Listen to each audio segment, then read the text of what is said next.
to the Game Corner, another video game podcast. As always, my name is Harrison. I am joined by my friends. Rowan, I haven't played VGC in a minute now, and this is Sheldon, and I'm about the same as Rowan there.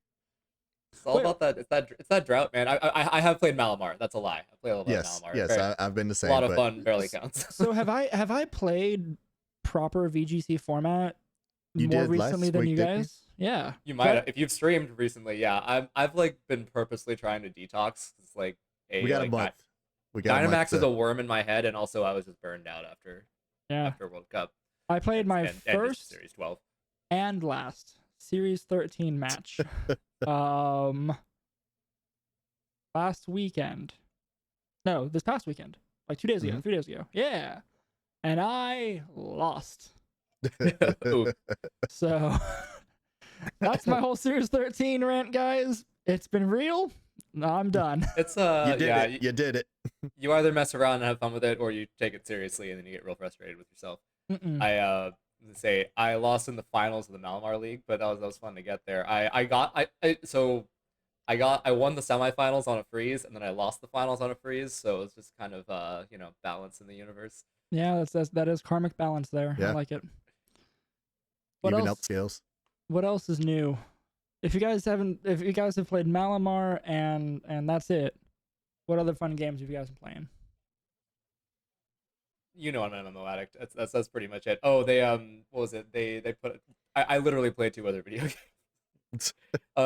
They put out the crossplay beta for Guilty Gear, so I finally get to play my buddies who are on PlayStation since I'm a PC Ooh, player. nice. And, Nice. And there's a bunch of controversy around Bayonetta 3, but I still really want to play it.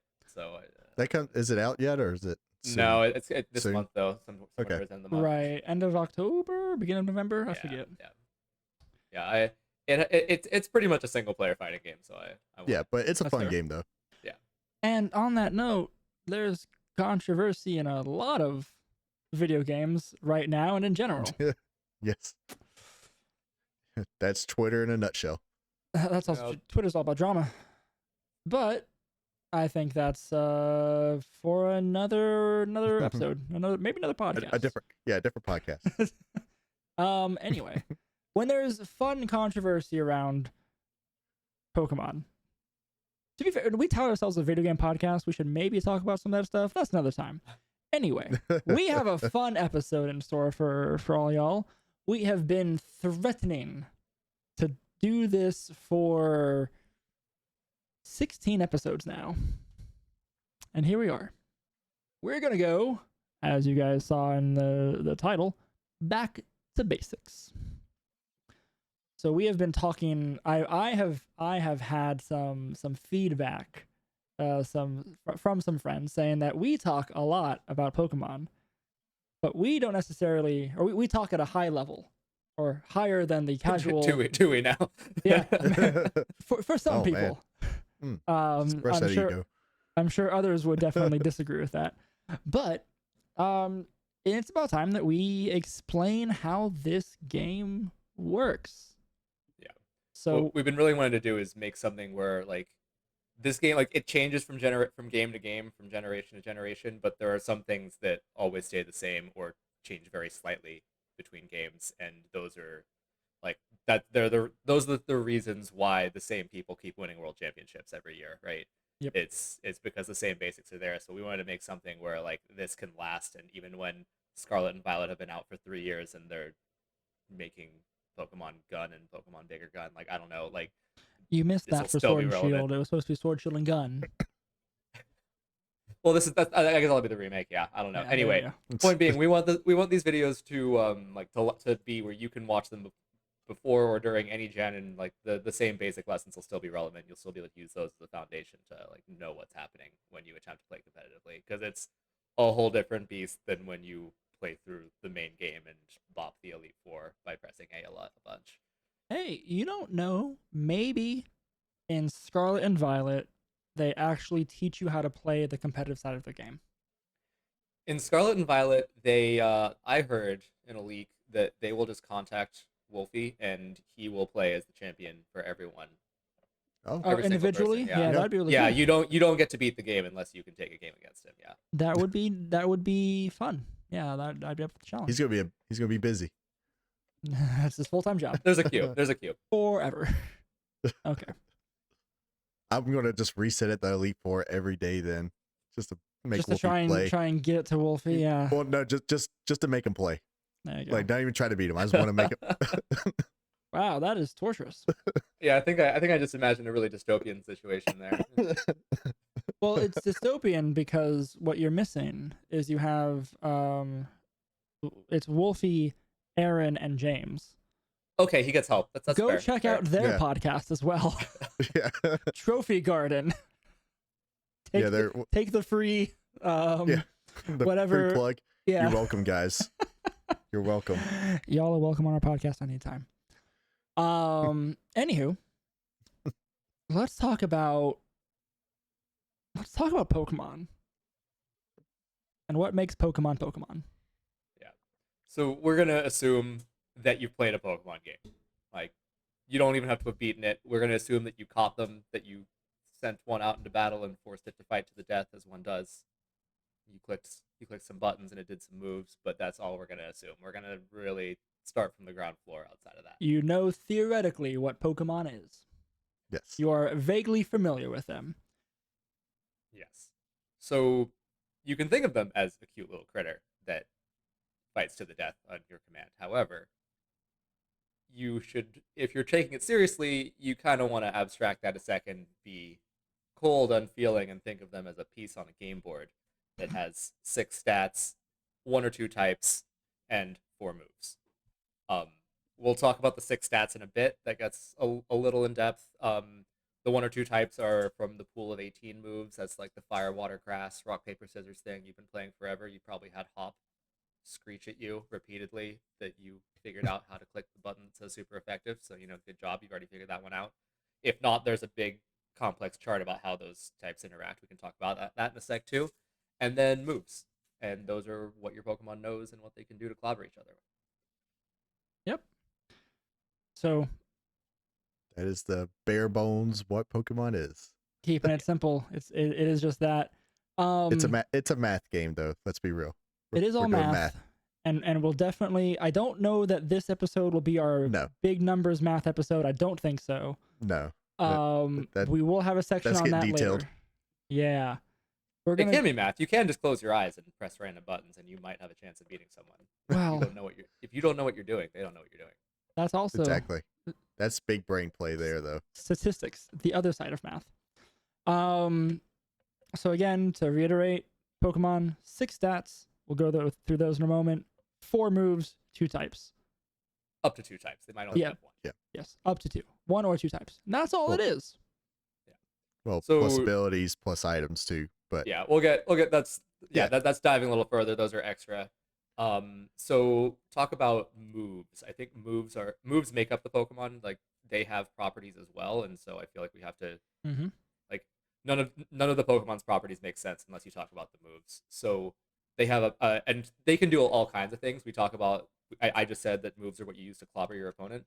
That's true. They can do all kinds of crazy stuff. For the purposes of this episode, we're gonna keep it basic and only talk about the ones that hit your opponent. And if we're being honest with ourselves, when you played the game, you only taught your Pokemon yeah, moves that hit other people.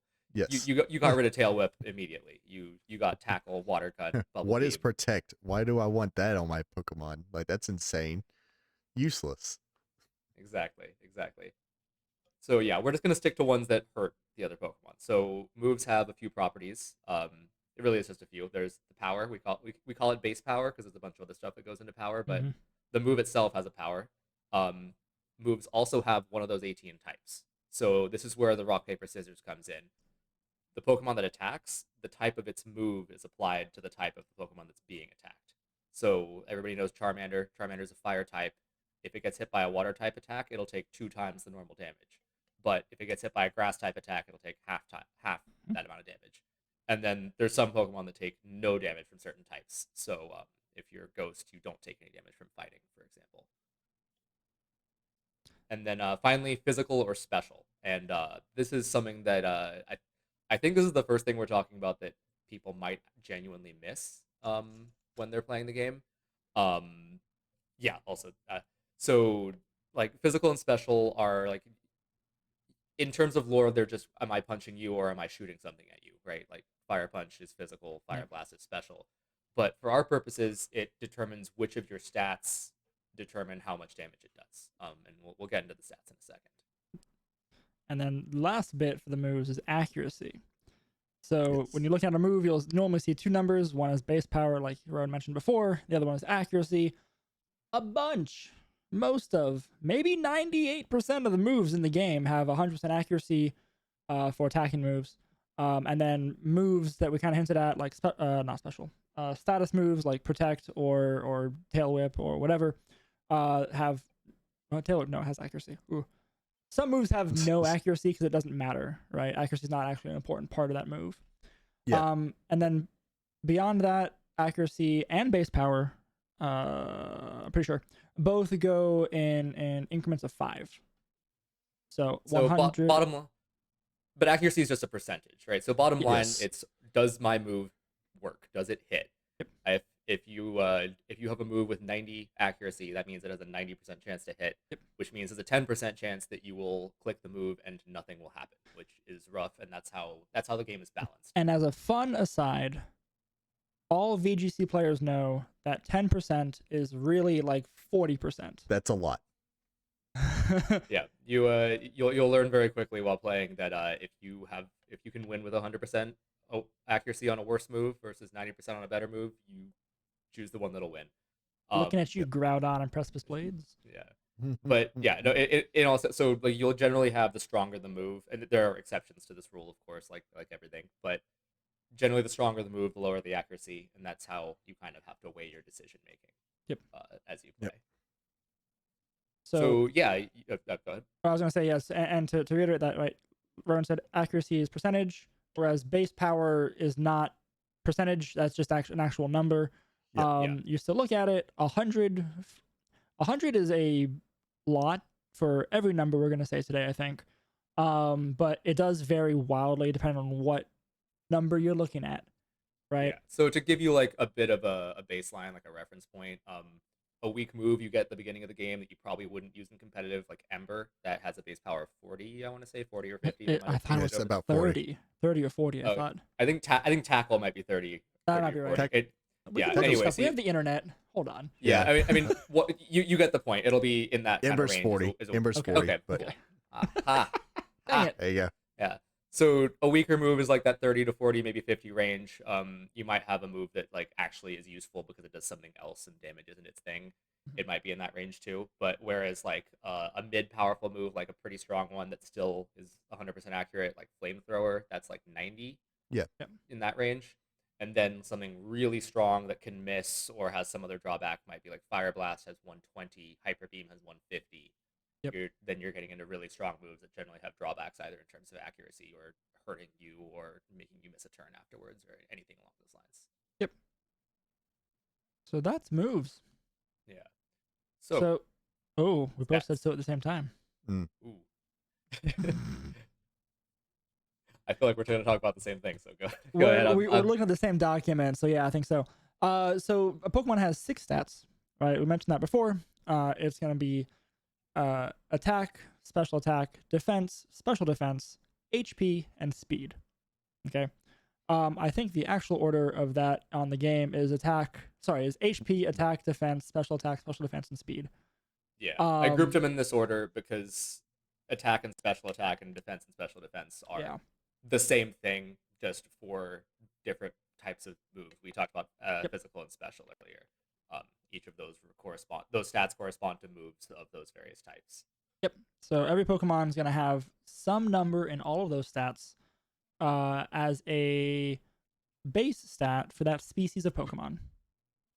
Right. And we can go into what makes the stat numbers in a future episode, but the long and short of it is that each individual species, like a Charizard or a Blastoise or something like that, has numbers that correspond to those stats, and this is what makes the pieces different. I mean, there's a lot of things that differentiate Pokemon. We've talked about like types and the moves they have access to and whatnot, but they're base stats that determine the values. It's always the same. Yeah. Yes, for the species. Yes. Yeah, And that's what makes each of them unique as well, as you choose something based upon the stats it could have. Yep. And then so Rowan hinted at what can alter those in a future episode. We'll talk about team building. We're going to talk at that point probably about EVs and IVs. So if you've heard those terms before, that is applied to these specific numbers for stats.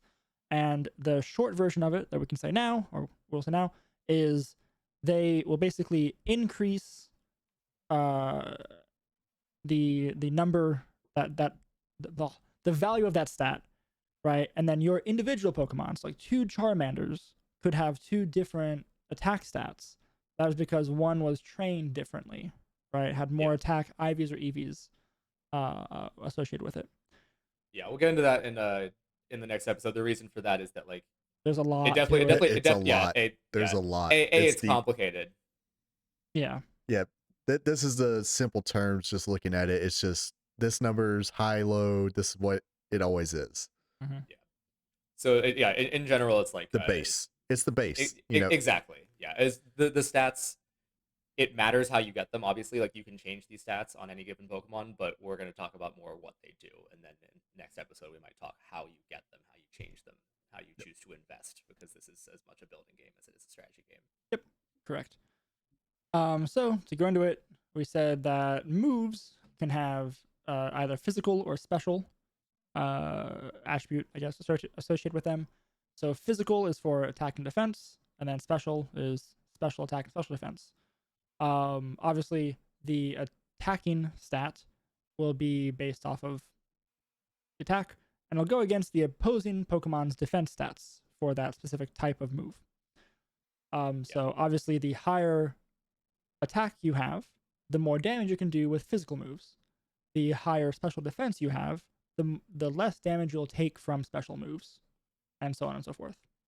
Exactly. And then HP or hit points should be something anyone who's played RPGs or maybe video games in general is familiar with. Is you have each Pokemon has a set amount of HP. Yeah, and all these are very similar to generic RPG. Because the way I've always looked at special attack and special defense is like magic attack and magic defense. Yep. It's kind of the same. It's interchangeable with that. Think of it in terms of like your barbarian versus your mage. Your mage would be using special attacks. I mean, to be frank, Pokemon is a JRPG. It has the same stats as a JRPG, different team mechanics, right? So it should be very familiar to people who are familiar with those types of games. Yeah. So like as an example of all of what we've been rambling about, let's just an example. Charizard has a higher special attack than physical attack, right? So you'd probably want to use a special move like Flamethrower instead of a physical one like Fire Punch. Yep. If I was to use Flamethrower on a Pidgeot, then we take the Charizard special attack and the Pidgeot special defense and Fire Blast's base power. All those 3 things go into a magical formula that no one ever remembers or bothers to mess with, but you'll eventually get a really good feel for. You need to flash it up on the screen real fast just so they see the calculation, the damage calculation. I'll put it here. Like really like epilepsy speed, just flashing. It's awful. It's a formula. Yeah, no one will ever memorize that, so don't worry about it. But you will just over time learn like which moves do how much to which Pokemon and so on, and it changes as time goes on. Don't worry about it too much. You just kind of like feel out this is a strong move. This is a high stat. They have a low stat. It's going to do a bunch of damage, that kind of thing. Yep. So anyway, all of those things go together into that formula to make a number. That's how much damage it does. But then it's subtracted from the Pidgeot's HP. So this is really cool, right? Because you have things like hit points. I think you can basically have Pokemon that have really low defenses but a ton of hit points. Therefore, like they'll still take a ton of damage when they get hit, but they have so much blubber to them that they can still take a couple of attacks. You have like stuff like Chansey or Spheal behind me, stuff like that, right? So you have all these blubber ways in that Spheal. Exactly. Yeah, it's not beans. It's back to JRPG stuff too, though. Because you can a lot of times like your tank, you can go HP for your tank, or you can go armor for your tank. Yeah. Yep. And some of them have both. To be fair, some have both, but it's usually you go for one or the other, and it's the same kind of thing, and they both have their both uses. They have their uses, yeah. Because it changes the formula, but that's And the other thing about the formula that's the complicated side. I forget if it is here, when I put it on the screen. But the formula, you'll often hear people talk about rolls, right? So there's it's not going to be consistent damage, right? Every time, in that same scenario, a Charizard versus a Pidgeot, it's not going to have the same damage if you use the same exact move. There's a range that the damage can be done. 15% range. I actually didn't know that. Yeah. It's between 85 and 100% a move can do. Ah, okay, cool. There's a random coefficient in the formula. So like that flamethrower from the Charizard and the Pidgeot, it could do 40 damage, it could do 60 damage, it could do a number of numbers in between. I don't know if that's 15%. It probably isn't. Whatever. It's not. But and then it can do anywhere in that range, and it's actually it's done by like literal dice rolls. It picks from a pool of possible numbers, but we don't have to get into that. The real point of it is that it's slightly it can vary, slightly random. Yeah. And I think that's one thing that's kind of important too, the way I feel like we as competitive players look at HP. I look at it more as a percentage bar than the actual number. Yep. Like the actual number kind of comes into play occasionally here and there for certain things that you build, but that's not really necessary for this. But like when I see it, like, so if you have 100 HP and you lose 25, I'm looking at more, you lost 25%, you have 75% left. Right. Because that's how we look at moves whenever we look at the damage rolls and all that. It's like what's the percentage? Yeah. And that's because of that difference between defense and Yes. HP, right? Is that like those two things together make up what we call a Pokemon's bulk, but ultimately it's just, do I kill this or not? Yep. I was actually going to mention that too, right? So we haven't talked on speed yet, and we'll hit that in a moment. But when I'm looking at these stats, I always think of attack, special attack, and speed as sort of the offensive stats, and then you have HP, defense, and special defense as kind of the defensive stats, right? Yes. Because the first three will affect how, again, offensive your Pokemon can be, whereas the last three will depend on how, or determine how bulky, right? You just use the term bulk. Like how much can punishment live. It can take. Yes. Yeah. So let's talk about speed for a second. So like the reason I grouped all those five together, the attack, special attack, defense, special defense, and HP, is that ultimately all of them are just determining how much damage is done when something attacks, right? But they're all connected. Yeah. But speed is the unique stat. It is the only one that is just done in terms of what's bigger than the other. There's no big mathematical formula. It's not part of that formula. Yeah, I was gonna say. Yeah, it's just the Pokemon with the higher speed will go first, and if they have the same speed, the game flips a coin, and whoever wins the coin flip goes first. If you ever hear someone say speed tie, that's what they're talking about. And so I mean, I think a lot of people, like new players and people who've just played through the story, they'll like underestimate how important this is, because like it's usually just kind of either you're bashing back and forth or you are like OHKOing everything as you go along, right? And you're usually really over leveled, so like your Aggron doesn't care if it's taking an extra hit. It's slow, but it's going to murder something anyway. But in VGC, in any competitive format for that matter, you are going to play people who have the same level of Pokemon as you, trained just as well as yours. So you need every advantage you can get, and going first is so big. Like maybe more important than how many hits you can take. Yep. It's definitely up there. Like when you're building your team, that's always one of the first things I look at is my speed tiers. Like it's good to know, okay, I need to be this fast to outpace like the counter to what I'm bringing. Yep. Is usually kind of the way I look at things. Like, and you don't have to outspeed it by X amount. Like I just need to outspeed it by 1 and I'm good.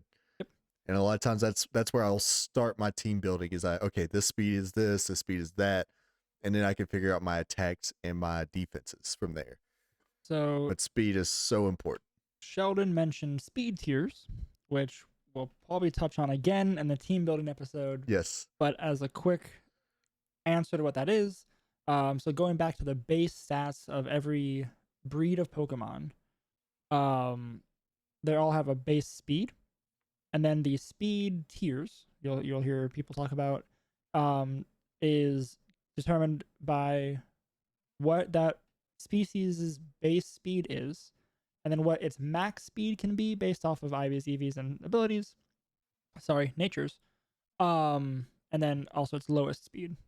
So people who are particularly good and really into VGC will at least have a decent to vague understanding of where certain species lie on the speed tier list. And it's very meta dependent. So it's going to be different from game to game, series to series, whatever, kind of rotation we're on at the time. But, what 2022 VGC is speed tiers and all are way different than VGC 16. Yep. Yeah. So like as we'll get into the nitty gritty of how you like alter your speed through all those things that Harrison just mentioned. But like as a general idea, the base speed is of any given Pokemon, like any of their base stats, never changes, right? So you have an idea of which Pokemon can be faster than others. So if you're using that same Charizard and your opponent has a Blastoise out, you know for a fact that your Charizard's base 100 speed will always be higher than, actually, I don't even know Blastoise's base speed off the top of my head. I think it's in the 80s. 85. And you 85? say that Blastoise is your favorite Pokemon. I haven't gotten to use it. It's been 200. I also have to check what its base speed is. Yeah. But yeah, so I mean, maybe like 80, 83 or 85. Oh, did we lose Sheldon? It is 78. No. Oh. 78. Okay. Yeah. Lower So than anyway, Sheldon. Jeez. Oh. Bye, Sheldon. That's fine. He'll come back. Oh, you lost me? He'll come back really fast on our screen. His recording will be the same, so you guys will see you. Oh, there he's back. Am I back? I don't know what just happened now. That was weird. Who is your internet provider? Put them on blast on our very popular podcast. Who do I have? Oh, AT&T. Dang it! I just switched to them. Yeah. Anyway, pretty good. Anyway, yes, 78 is Blastoise's speed. So sorry, the number itself isn't super important to what I'm saying. It's more just your Charizard will always be, especially if your Charizard is trained to be as fast as it can be, but also just in general, your Charizard will almost certainly be faster than their Blastoise. Yep. And there's even a concept of like, if your Pokemon's pretty slow anyway, you might as well not invest into its speed. So you might as well just be bulky if you're slow anyway. So there's all this stuff that kind of goes into it, but it's really important. So like you'd think that you would want to get your Charizard way out of dodge if you're fighting a Blastoise, right? Like you've been taught this whole time that water beats fire, and it does. But if your Charizard knows Solar Beam, it is faster than that Blastoise. You might be able to win despite losing the type matchup because you're faster. So yes, Solar Beam is grass and is 2 times effective against Blastoise. Sorry, I need to explain everything. But yeah, that's the general idea. Also speed can really win these. What's up, Sheldon? Oh, sorry. No, I was saying I feel like also we need to say how we like you have a basic understanding. You need to know the type chart too. Yeah. Like we gotta assume people are gonna know that because if we have to teach the type chart, I'm sorry, that's a lot. We are not doing the type chart on a podcast. Actually, you know what? No. If we get enough likes and comments on this video, I will go and read the type chart as a separate aside video in a podcast format just for y'all. I'll do it. All right, there we go. He will do it. Harrison specifically will do it. I will do it. No, I'm signing myself up. I'll do it. That's my engagement for this video. I need enough people. I don't know what the number is to ask for it. Yeah, we will not do the type chart, but if I mention a move name or a Pokemon, I will tell you what type they are and if it's relevant to the point I'm trying to make. But yeah, you generally will want to memorize that chart, although you can totally just play with it in front of you and be fine. That's true. You learn it, and like the quality of life in Sword and Shield is nice because they added the super effective, super effective, not very effective stuff. That's a wonderful. Was it the one before? Either way, it's in the game now, so you can see it for the most part. It's wonderful. When you click the fight button and you see your 4 moves, it will tell you under each one if it is 2 times or not very, or and when you choose your 2 target, times, 1/2, or 0. Yeah. Yes. Yep. Yes, exactly. So that's all very nice, but it is good to know. And there's very few situations where the game UI in that case would be inaccurate but not broken. Yes. Rotom. So we'll get to that later. I was gonna say something and then I totally forgot. Oh no. Oh, I was gonna say before we get corrected, also in the comment section, in Rowan's idea for Blastoise versus Charizard with Solar Beam, ideally it's in the sun so it can knock it out in one turn and not have to charge like Solar Beam has to. I want to throw that out there. Sure. I didn't say it wasn't in the sun. It's the fun properties of all these moves. Or it's Dynamax and it turns into Max Overgrowth. Yep. There we options. go. Yeah. Anyway. Oh, sadly gonna lose all that. Yeah. Well, and we're nowhere close to gimmicks like Dynamax either. But yeah, so what we have done the basics of the game. That literally is what we just talked about is the crux of the game. Yep. You have stats, you have moves, you use your stats and moves to try to kill the Pokemon on the other side, knock out, make them faint. Sorry. Yes. Once all of them faint, you win. That's the general idea. But and the whole point is winning. That simple. Yes. But of course, it can't be that simple, and there's a bunch of other aspects to the game and lots of other ways to make your opponent's Pokemon faint. If anyone's looked at a Pokemon game, they know there is more coming. Oh yes. So let's start with status effects. This is also a really common concept in JRPGs. And again, just most of these video games. Yeah, they're usually these. They're not particularly creative with them. So do y'all want to just split them up, go in turns on these? Sure. Sure. Okay, so I will start with burns. You can get Okay, so actually, just any given status effect can be inflicted either by a move that just does that status effect. So if you've probably seen like Sleep Powder or Will-O-Wisp in the game, but there's also ones that can just do it incidentally. Like there's a chance that it'll happen. So Flamethrower has, I think, a 10% chance to burn something. So yeah, you can be burned either by a move like Will-O-Wisp or by a move like Flamethrower. Once that happens to the Pokemon, it will lose a 16th of its HP every turn. And that's nice. That's good. Like you obviously want to reduce your opponent's HP, but that's not super important. And the game we play actually only tends to last like 5 to 10 turns, so that's really not that important. But it's the other thing that burn does is that it halves the physical damage that a given Pokemon can do. So that in itself is massive. A really common strategy in VGC will be to try to burn a Pokemon on your opponent's side of the field that you know is going to try to do big physical damage. So yeah, it's in general burn. Yeah, in half is huge. It's again, like if the game is only going to last 5 turns, then having what your opponent can do is different too because it's specifically damage that it has. So it's not not the stat. It's not your attack stat. So it's after all the multipliers. So that's one of the big things that makes it a very strong status. And so super effective. Like it'll obviously help if you're hitting something well burned, but it's not going to save you from. But your physical attacker is now neutered. Yep. Yeah, it's a lot, and it's even bigger than dropping a stat. Yeah, too, which we will get to in a second also. Yeah, but it is a big impact on the damage. Yeah. All right, who wants the next one? I'll do the next one. Did we lose Harrison now? Yeah, go ahead, do it. No, sorry, I was reading something. I was trying to. I was gonna try and chime in something later. I was just staring off into the void. Well, funny enough, you were frozen. There's a next status, freeze. I gave you that segue. Thank you. You're welcome. All right, so what is freeze? Freeze it's a status, and it's a horrible status that's in the game. But so essentially, if you become frozen, you cannot move. You can't do anything. You can't attack. You can't protect. You can't.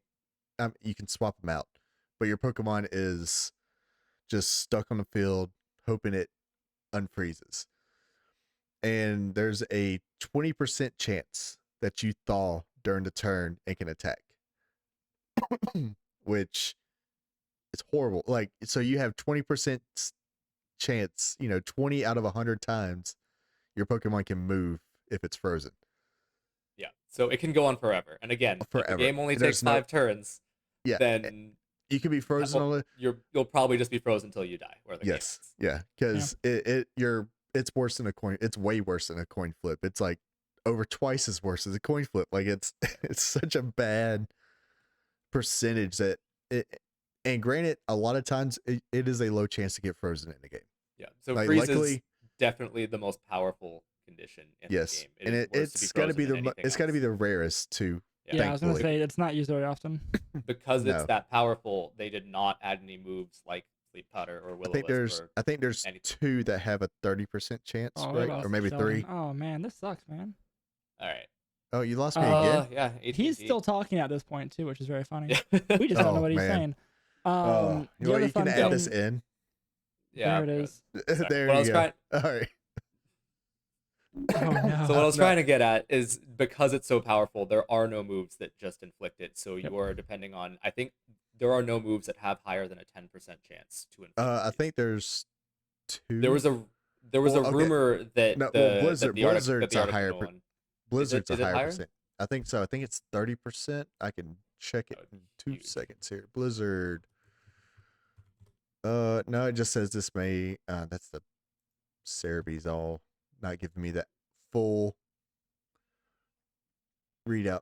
What 30% chance to hit a target. Nope, that's something else. Sorry. Oh no, it's still 10%. I thought. Yeah, Blizzard is 10%. It hits 2 opponents, so it technically higher that you'll get 1. Oh, is that freezing glare? Is that higher? It's also 10%. There was a rumor that was going to be 30, but yeah, I remember because we all thought it. Okay, yeah, so it's still 10%. But it was just 10. Yeah, okay, no, so at least it can only ever be 10%. So it's one of those things that is just incredibly powerful. It can completely change a game. It almost certainly will completely change a game unless you get very lucky once you've been hit by it. But it also rarely happens because there's no way to rely on it. It just happens sometimes. Ice Beam is a good move. Blizzard is a good move. People will bring these moves, and sometimes they will strike gold with them. No, 10% of the time, it works every time. Yeah. Like, sometimes you'll be about to lose a game, but you have Ice Beam, and you take that shot every time. Like, you might just get a 10% lucky chance. There's a lot of times where we roll the dice says like, this is glorified gambling. I think is the actual. Way we should look at this. It's poker. It's poker. There's a chance. So to but finish, go on. Yeah, well, if you either have a 0% chance or a 10% chance to win, you're going to take that 10%. Like, you might do 2% damage to, like a steel type Pokemon or something with the Ice Beam, but if you get that freeze, like that gives you time to, like, you could have infinity for all you know. Yeah. And I guess the last thing on this is that ice types cannot be frozen. So that's a nice little benefit. I was gonna say I have 2 more things to add to it. Why can fire types be frozen? That's one of the weirdest, right? Because like but they can't be burned. I forgot to mention that. You can freeze. Yeah. Fire types can't be burned, but like so a Magcargo can get up to like the surface of the sun temperature, but you can freeze it. Don't apply that logic to Pokemon. How is this like? What's going on here? Anyway. That's freeze. It's broken. Yes. There's a couple of other things that help against freeze. Harsh sunlight. A Pokemon in harsh sunlight. We haven't talked about weather yet. Weather's a thing. Can't be frozen. Ice types can't be frozen. And fire moves and things like Scald and Steam Eruption can thaw. It's not all fire moves. There's only a handful of fire moves. Sorry, damaging fire moves. Not even just damaging. No, not even damaging. There's a specific list of them. It's Flare Blitz, Sacred Fire. Those are the relevant ones, but there are others. I think it's like Flame. Is it Flame Wheel or something? Like it's something you would never use in VGC. Really? It's very specific fire moves. And yeah, those 2 water ones. So yeah, it's interesting. So yeah, there are some Pokemon, and a lot of these moves are relevant, where if they happen to get frozen, they will get a lucky jump out. We were talking about 2 different things. A Pokemon hit by a fire move will thaw. Pokemon that is frozen can use those specific moves. Sorry, there's a confusion. That is correct. Let me consult the internet. From Generation 3 onward, if a frozen Pokemon is successfully hit by a damaging fire-type move, it will be thawed immediately. Yes, that's correct. So if you are hit by any damaging fire move, your freeze will go away, and you can attack if your turn hasn't already happened. If your move hasn't already happened that turn. Yes. If you have one of a handful of moves like Scald and Sacred Fire and Flare Blitz and Flame Wheel and so on, there's actually a few more. Then you will thaw out immediately and get to use that move.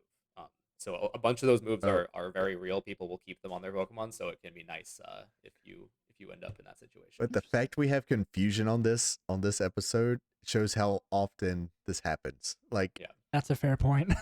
Like, Speaking of confusion, we're not going to talk about that this episode. I was going to mention it. I wanted to mention. I did want to say it's worth mentioning because it has some relevant, depending on in certain series for Sword and Shield, it's mattered because of Hatterene. But we should stay on topic.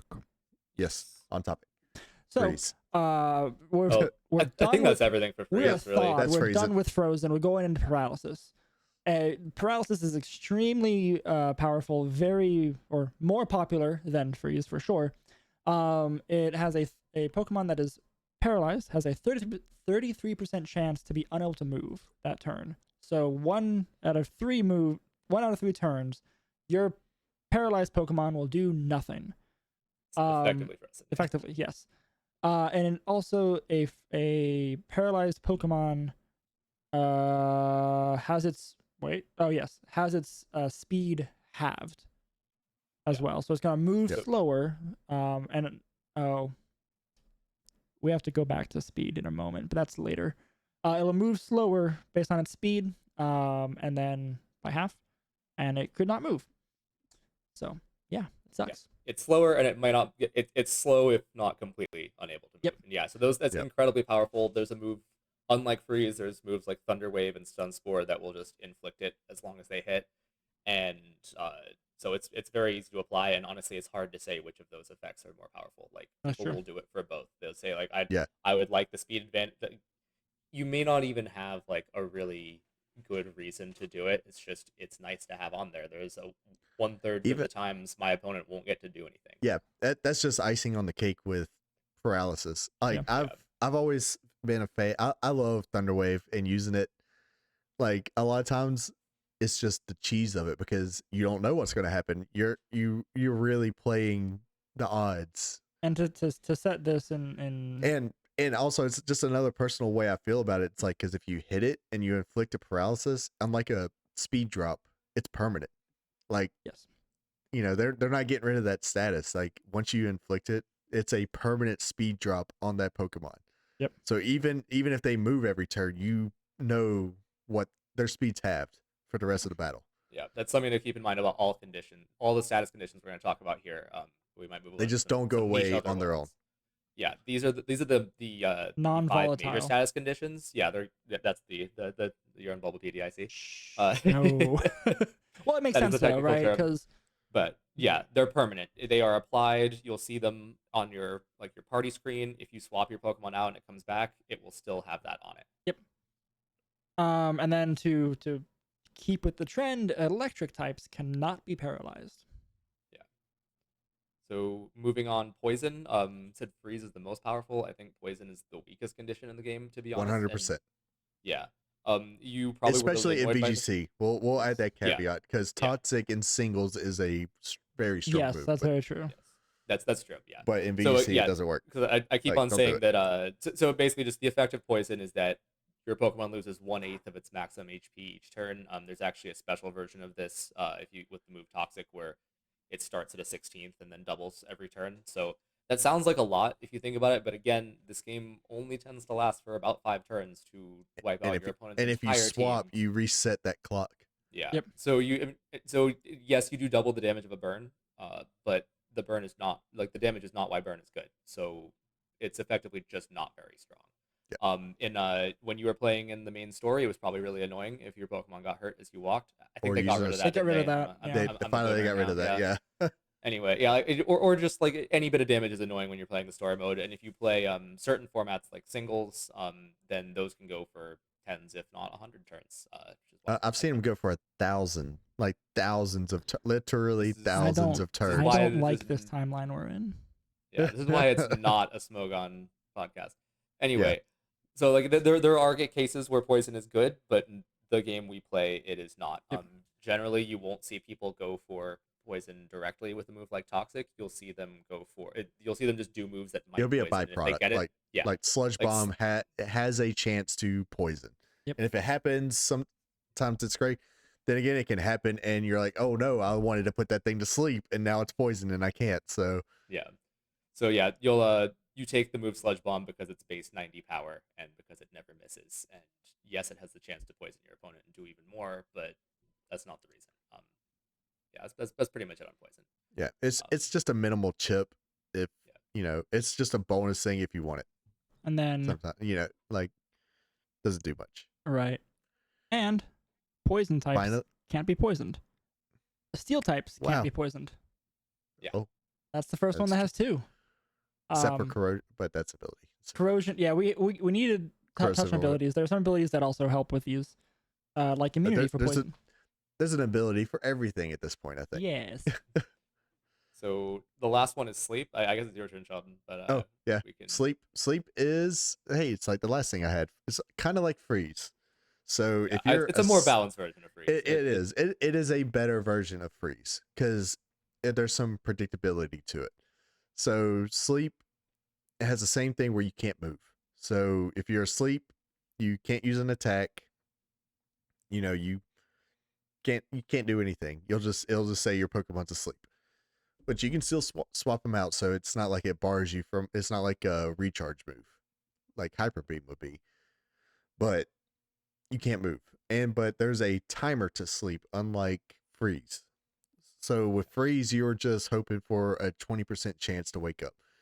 With Sleep, it's after 3 turns is a guaranteed wake up. Yeah. So you're guaranteed to sleep for 1 turn, and then after that, there is a 33% chance of waking up. And a good thing to notice for it too, though, is, and it's with sleep, it's the difference between a fast sleep and a slow sleep. So there's a couple ways. So like, say your Pokemon gets put to sleep before it does anything that turn that you went to sleep counts as your first turn to sleep. Yeah. Now, let's say you attacked and then you get put to sleep because they're slower. Your next turn is your first sleep turn. So there's a lot of like ways people use this strategically, and it's one of the fundamental ways it's different than. But it's part of our 40 chess, Yeah.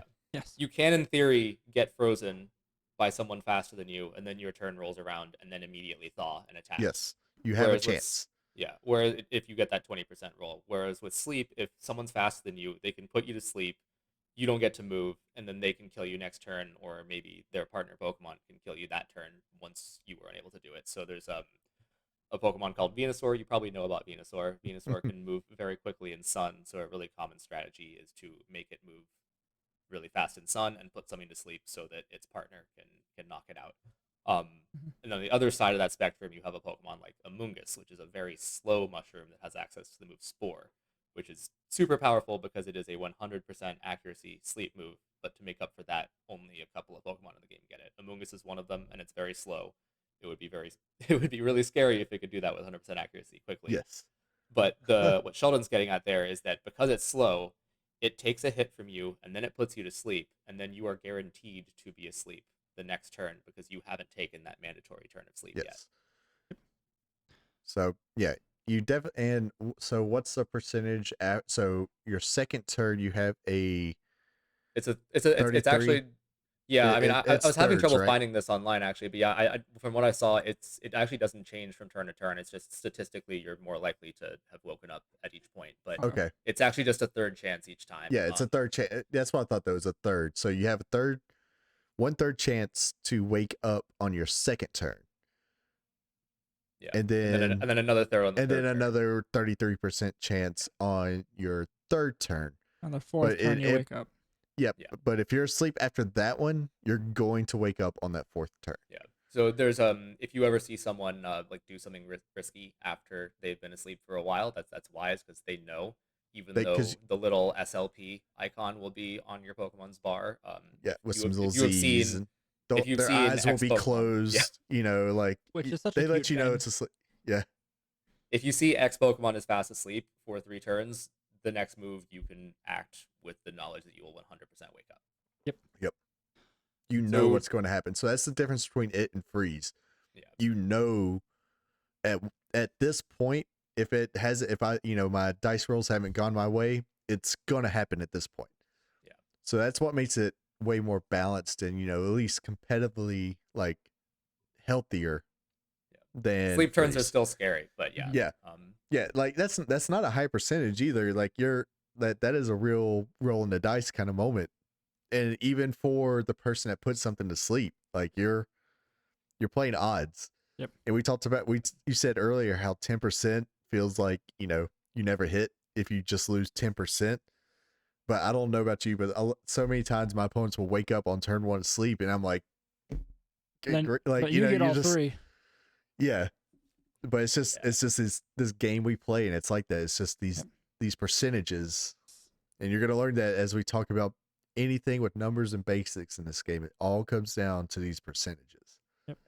So let's keep moving as fast on these because I think we're going almost long. We're stalling. So all of these are you go ahead.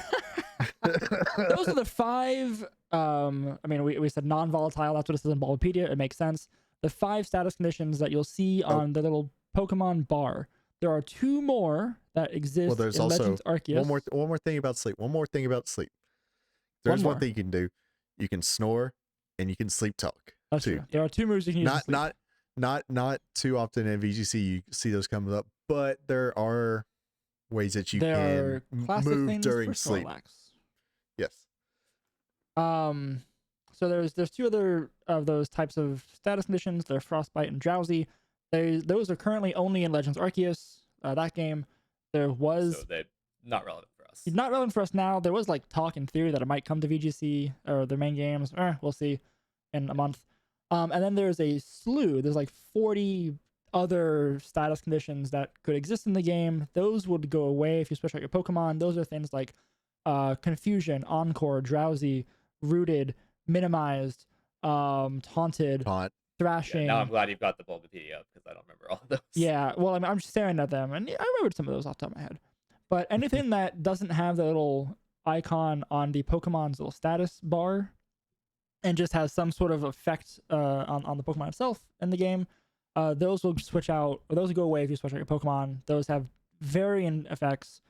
We're going to. There's also only one slot, so like for these permanent non-volatile status conditions, you can't be burned and sleep at the same time. So correct. You might even see some people paralyze themselves on purpose so that they can't be put to sleep, and they'd rather take the 1/3 chance than always be unable to move. Whereas you can stack those other conditions like confusion or infatuation, or you can have all of those at the same time. You can have all of those together, and you can have all of those with one of the non-volatiles as well. Yep. So we'll talk about those maybe eventually, because there's a lot of that kind of almost falls into strategy type of stuff. Moves that affect that grant these things, secondary things that happen when you use a move. They're byproducts, but there's also some niche strategies involved with them too. If there's enough interest in the comment section below, I will go through and read all of these for another video. All right. Do a tier list. Nope. All right. Statuses. Do you want to do statuses first? Or do you want to do abilities? Let's do statuses. That was not statuses. That's stat boost, drops. Stat boost and drops. That one. Let's do boost and drops real fast too, because it kind of goes hand in hand. Do y'all like fractions?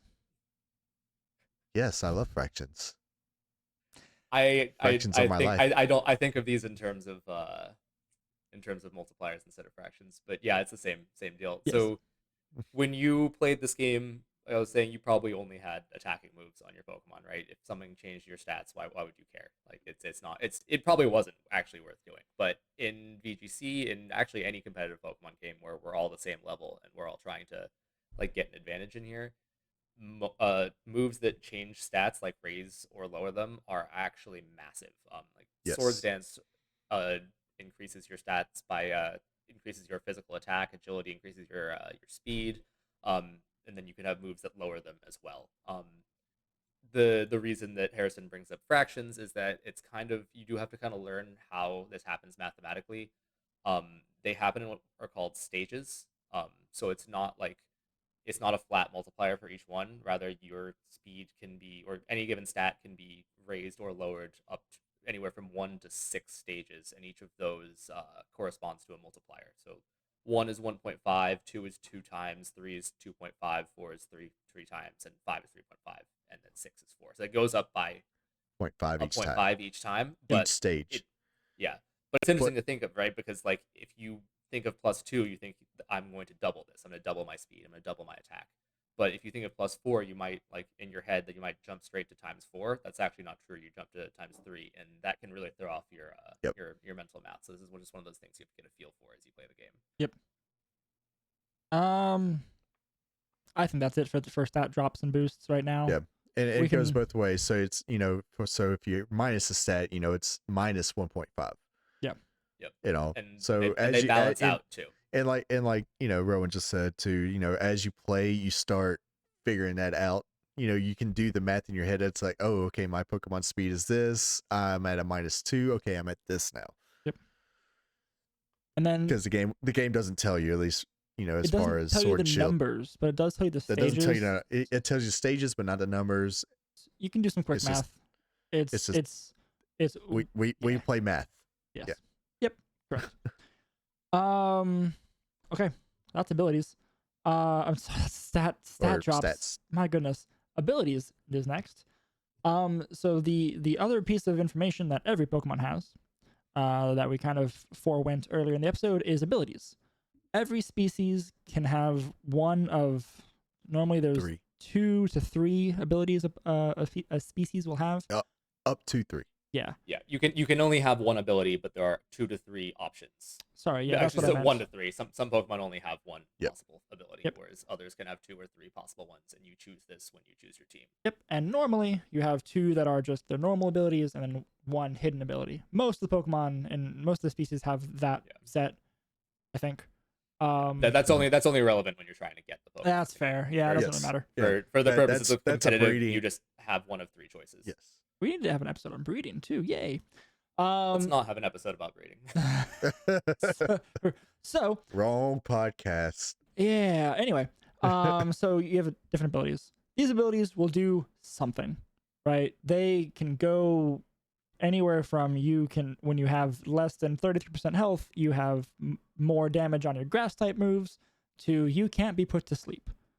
Right, those are. Or you double your speed in Sun. I mentioned Venusaur going fast in Sun. This is why it does that, because of its ability. That would have been really smart of me to say both of Venusaur's abilities instead of one and then some random one. But yes, so this is where like the heart. I feel like this is almost where the heart of competitive starts, though. Like, yeah, you have the moves and you got your stats. Okay, that's kind of. But here's where things really kind of, I guess, take shape to what our game is, because the abilities do so much. Like, a lot of times you pick something just because of its ability, and it's not necessarily like some things you pick for their stats. Some things are just move pools. Move pools, yeah. So you choose, but it's a big part of the equation because they can completely change the game. Yeah, abilities can. There's no way to really generalize them. They have an effect. They're a playing card that just happens when the Pokemon is out there. Yeah. And yeah, so like you're saying, some Pokemon have amazing stats but have a bad ability, have no good options for an ability, and that makes them bad. That makes them like not really. Well, that useful. I mean, there's some that have such a bad ability that even the best stats in the game don't help, make it unplayable. Like, okay, so there are some special examples where their abilities like Slaking has a 680 base stat total, I think it is. Like, that's insane. That's almost Zacian. Zacian's 720. Zacian Crown's 720, and Slaking is 680, and that's just a normal like Route 2 Pokemon. But I'm more just thinking stuff like Swampert or something, right? It's like it has great stats. You probably loved your Swampert when you're playing good ability, Sapphire. Or but its ability is not good. Great typing too, but its ability is pretty meh. Like a lot of the other starters have great abilities. Like Charizard's stats actually aren't that amazing, but its power increases a bunch in the Sun, which already increases the power of its moves. So Charizard's great, whereas Swampert's not so much, which is it's crazy. Like abilities really mean a lot. They're very, very important though. Torrent and Damp do kind of both suck. Well, and that's the Blastoise problem too. That's Blastoise's biggest flaw. Ability is not great, Like, because if you look at its move pool and everything else, like Blastoise is pretty awesome. And you like look at its abilities and you're like, what do its stats also aren't great. Well, it's got some stats, but especially its move pool. It's got a great move pool. It does, yeah. Like, it gets fake out. Like, a starter that has fake out is always great. But that's looking at you, Incineroar. Anyway, so yeah, that's talking about abilities. They do something. If there's enough engagement on this episode, I will go through and read every ability for an episode. These keep getting worse and worse, y'all. That's going to be a lot of abilities with this new game, because I feel like they're like renaming abilities. They keep adding more every game too. Yeah, but some of them are the same. It's like, why are you just? Yeah, that's true. Yeah, no, I will not participate, but I will watch that one just to heckle. I do it. Yeah. That'd be great. If there's enough engagement, there has to be enough engagement, and I don't know what that number is. Engagement. Okay. One higher than whatever happens. Yeah. Probably. So the last thing I think is really like crucial to this is items. Which I don't think we've referenced a lot of stuff too early during this. I think, but items. I think I said something about items maybe briefly, but Yeah, it's so this is also dipping a bit into team building, so we don't want to get too much into like all of the individual ones. But the general idea is any given Pokemon can hold an item, and then that can activate in a battle. Yep. So you probably had like Pokemon holding a berry or something while you played the game, right? And so there's some berries where you take a certain amount of damage, 50% usually is the most common one, and then you will gain back X amount of HP. But there's all kinds of stuff, ones that will increase your defenses, ones that will increase the power of a move, um, or your speed, or make it so only certain moves of certain types are faster, or so on, or hurt your opponent when you get hit. Like all of these are like potential options you can choose, but each Pokemon can only hold one item, and no two Pokemon on the same team can hold the same item. Yep. So it becomes a really big strategic decision, like how you want to split these items up. And a lot of the time, you'll have two that really want the same one. And it's nice though, at least for VGC, I like it a lot. How it's almost an expressive slot. Like some people favor this item more for this Pokemon because of their play style. Yeah. So you get a lot of differences, and it's also one of the things, like you can have 6 Pokemon on each team have the same, be the same Pokemon, same abilities, same moves almost even, but you can change the items and they're completely different teams. Strategy. Yeah. Yep. So it's one of the aspects I think that really makes VGC what it is. Makes it a good game. And to super generalize it, items are almost like abilities that they do something, but this time you can choose a little better. You won't know until you try them. You have a set. You have a set, and any Pokemon can use any item. Yep. Yeah. This is just one of those things, abilities and items especially, but pretty much everything we talked about today is like, this is just as much of a knowledge game also as a absolutely game. It's like it is. There's a lot to learn, and you're playing against a lot of people who have been doing this since they were way too young. So. Yep. And I want to say this too early is, it's a lot. It is a lot to learn, and I think we all know that. But it will get easier. It gets easier as you play. I read an article that said that they studied people who played a lot of Pokemon as kids, and ones who didn't, and they actually a separate section of their brain lit up only when talking about Pokemon, and they theorized that it has actually like taken over a small portion of your brain. That tracks for me. Played too much Pokemon as a child. So I just put all the space that was allocated for like the periodic table and like the body like Pokedex. I feel like that's like a part of our generation too, though, because we're all close to the same age. Yeah, this wasn't competitive players. This is just people who played as kids. So, like if you're here, you probably have it too. Yeah. Well, I have my daughter is almost 3 years old now, and some Pokemon are her favorite little stuffed animal she has, like her little Eevee. Like she loves that thing. Like, and I don't know, something she sees, like the plushies and all, and something lights up, and she's like, she's 3. It's time she knows Eevee's base stats. Okay, I know. I'm working on that. So at least she can name a couple of them, which is pretty impressive. That is very impressive. She does know the difference between a Pikachu and an Eevee. Those are very good ones to know the difference of. And I'm not gonna miss the opportunity to say there's 2. If there's enough engagement on this video, I will go through and make a video naming every item. Okay. That's not as bad as the abilities. Actually, there's a lot of berries. There's a lot of stuff, yeah. That's a good thing for YouTube Shorts right there. Someone, like TikTok. Y'all need to vote on which one you want, or all of them, and I'll make content. How many profiles can I make on YouTube in a week? Don't say that on a video when we're trying to, get big and monetized and whatever. Anyway, we're not monetizing. No, we're not. Not at this rate. Tell your friends to subscribe. All of these things make up the core of Pokemon outside, like that goes into every bit of Pokemon, right? But we talk about VGC, and so there's a few things that make that. And we've said VGC so many times in every one of these episodes. I don't think we've ever said the actual name, which is what, Sheldon? It is Video Game Championships. Wow, that was the question. Championships. Yeah. Say that again with confidence. Sorry, I had to look at the document to make sure. I thought I was right. Yeah, Video Game Championship. Yeah. Championships. So it is the official competitive format for Pokemon. Yes. Strangely, I don't know if it's the most popular. It might not be. I don't think Smogon might have more people. At least, or, I don't know if OU alone does, but anyway. It is the only official video game format. Yes. Put it that way. Like from Pokemon. It's not the only competitive format, but it's the only one supported by TPCI, like the Pokemon so Company you may have heard terms like tiers and OU and band and all these things, and those are all part of a very popular but unofficial like fan made way to play the game. Yes. Yeah.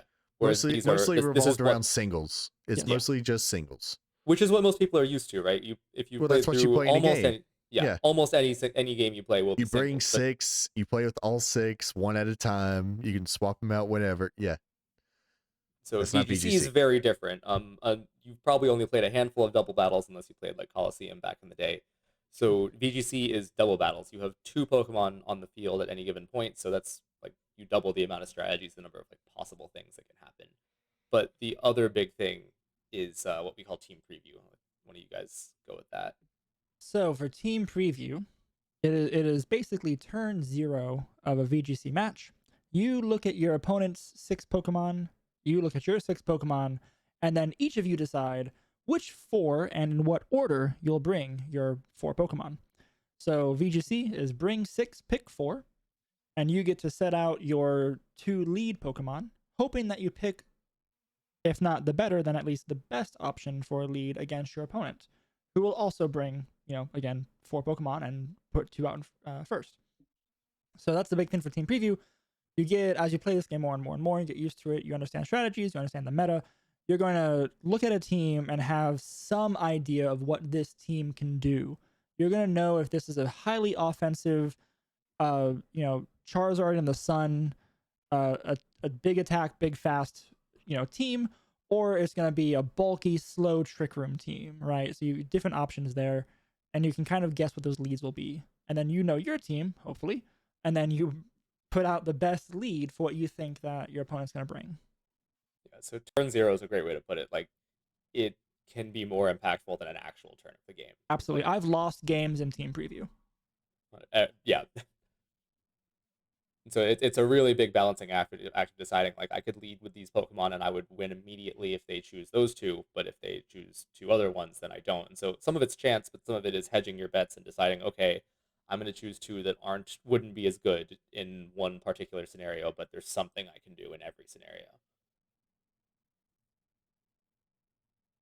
I think we literally lost Sheldon this time, huh? Okay. Dog came in. Anyway, now we have to kind of like fill in some space because that was the end of the document. We did get to the end of our basics right then. So yeah. Anything else for turn 0, Rowan? I don't know. I think it's scary, right? You can I've heard people mostly in meme context like joke about like if I put, I don't know, a Ditto, or that's a terrible example. I can think of a good example, but something in team preview, and you never plan to bring that Pokemon. You basically bring a 5 Pokemon team and then something, and you think that's something. Gastrodon was a big one for Series 12, right? If you bring a Gastrodon, then you're scaring anyone who's bringing like a Kyogre team or something that's gonna depend on water type moves because you're gonna have Storm Drain. So things like that, like these kind of mind games, those strategies, they can exist and really kind of mess with you in that turn 0 and that team preview. Welcome back. Hey. Okay. Yeah, that's all I got on that, actually. That was my whole anecdote. Yeah, we kind of did it. I mean, those are all that's what makes up Pokemon. That's how you use them. You try to knock each other out in those rules. Like, there's still so much more that goes into choosing the Pokemon you want. We have scratched which ones go together. Game. Yeah, just barely. These are the basics, but I do think that these are great building blocks. Like, from this point, I think anything we say in terms of like raw, just like what's happening in a game, you'd be able to understand with that information. Yep. I mean, to that point, like we've gone over the basics of the vocabulary of the game, right? The only thing that we haven't really been able to touch on, just because it's a whole topic in and of itself and a lot of math, is again IVs and EVs, but that just affects stats, and we've already talked about stats. So you can after listening to this episode, go talk to your VGC focused friends and be like, aha, I know what attack does. But you can have maybe a better appreciation, in all honesty, for some of what again, if it's just the vocabulary, that's great, and now you can start to appreciate and understand like some of the strategy that goes into it. Yeah. We just want you to start understanding what this game is about with this. Like it's not a you learn it all right this second, but this is the basics. We're starting at the beginning and just giving you a baseline of what you need to know, just bare bones what it is. And to that point, I can 100% see, obviously we have another episode coming up. We keep talking about team building and Ives and Eevees, which we'll talk about. But I can see this being another 1 or 2 episodes, maybe 3, if we get really deep into something. Gimmicks, maybe? We can do that. If there's a tangent, there's a way. That's true, and we're very good at being distracted. So I don't know. I don't want to sign us up for next week being the team building episode. It might be, but I don't want to. I think that makes logical sense, but I could see a couple others. So yeah, well. It certainly makes logical sense, but I don't know if you want to. I would say back to basics part 2 for sure. Okay. Yeah. Well, yeah. Okay. I was trying to get us out of that. Yeah. But I feel that's like fine. We'll do it. Just a primer for it too. I think it'd be good for us to be going over. You're talking about team building, and like what we look for when we're building a team. Right. Like I feel like that'd be something good for everyone to look for. That's a little more free form too. This was hard to be like, I want to get all this information across, and I don't want to be the guy reading off a textbook. But that balance is really hard. But with team building, I think that that'll be more of a conversation. This is a lot more formal because there's no there's no subjective looking at a stat really. It's numbers. Saying like these are the building blocks, but what you do with those blocks is where the creativity comes in, and it's honestly why I fell in love with VGC is because you can really express yourself and build something like very, very unique but and yet powerful. And even just the way you use something that isn't unique and is used by 90% of people can still be really expressive. So But I think that's it. I think we've done it. Back to basics, part 1, complete. Put a bow on it, ship it. I'm not saying bye yet. You're just going to leave us. Stop recording. Close out the video. Bye, Sheldon. Good job, guys. I think that's good. Anything else you want to touch on? We've gone a little long, so no is fine. Yeah. All right. Well then, let me get my document before I mess up things and I get called out again. By Rowan. It's been a while since I did that. Yeah, but I got a reference every time. I am just trying to lull you into a false sense of security, though. That's true. Remember, guys, everyone listening, y'all, engagement. Tell me which list you want me to read off for some random episode I'll put on the channel. It won't go on Spotify, but it'll go on the YouTube channel. I will heckle him, and if he messes up, he has to start over. There we go. Do you think I'm doing that live? No, I'm going to sit in my office, record it, and post it. Anyway, I'd like to say thank you to Game Chops and RobKTA for the use of our theme song, Goldenrod Game Corner off the Ultraball album. I have been Harris, and you can find me on Twitch and Twitter under Ixen. And I, as always, have been joined by... Rowan. I have not done any content in a while because, like I said, I've been on break from VGC, but Malmore's finally done, so I'm putting together a composite for that. There's actually some fun stuff. So you can find me on YouTube, Rowan Hall, Twitter, Rowan W. Hall. And I have also been joined by... This is Sheldon, and you can find me on Twitter at Captain_Unova, and on Twitch at Captain Unova. We'll be back, and I promise you I'll at least be back in a month when Scarlet Violet comes out, because I'm going to be streaming that thing like crazy. But are you gonna stream this week? Like you've been saying? I'm gonna do my best. I'm gonna do my best. That's fair. I won't. I usually do on Thursdays. Not this Thursday. Going to a concert this Thursday actually. No excuse. Stream from the concert. Play VGC. You know what? Maybe I will. Maybe I will. I mean, I can live stream from my phone, so I'll just turn that on and just walk around. That'd be really fun. Edit. You should stream Showdown from your phone during the show. That could be it. That'd be really fun. It's a valuable use of time. Look at that. There we go. With the concert music in the background, so you do get DMCA. I know my wife probably smacking me in the back of the head. Oh yeah, I need to get DCMA'd at a live concert. That'd be great. That would be really cool. Anyway, we have been the Game Corner. You can find us on Twitter at Game Corner VGC. You can find us at Spotify or YouTube, wherever you're listening to this now, under the Game Corner. And our Discord link is in the link below. We have signups open by the time this episode comes out, one more day, for our next Battle Corner tournament. We are doing Spike Myth as the format. That's the word. And the three of us will be playing in it, I think, right? Yes, three of us. Sure. And we'll be giving away a copy of Scarlet and Violet to the winner. We'll figure that out. We'll figure out those details later. That's what and we're if doing. one of us win, we'll give it to the person who came the next place down. Yeah. Or we'll figure it out. We'll figure it out. That's our goal. Anyway, we've been the Game Corner, and until next time, press start and game on. Bye.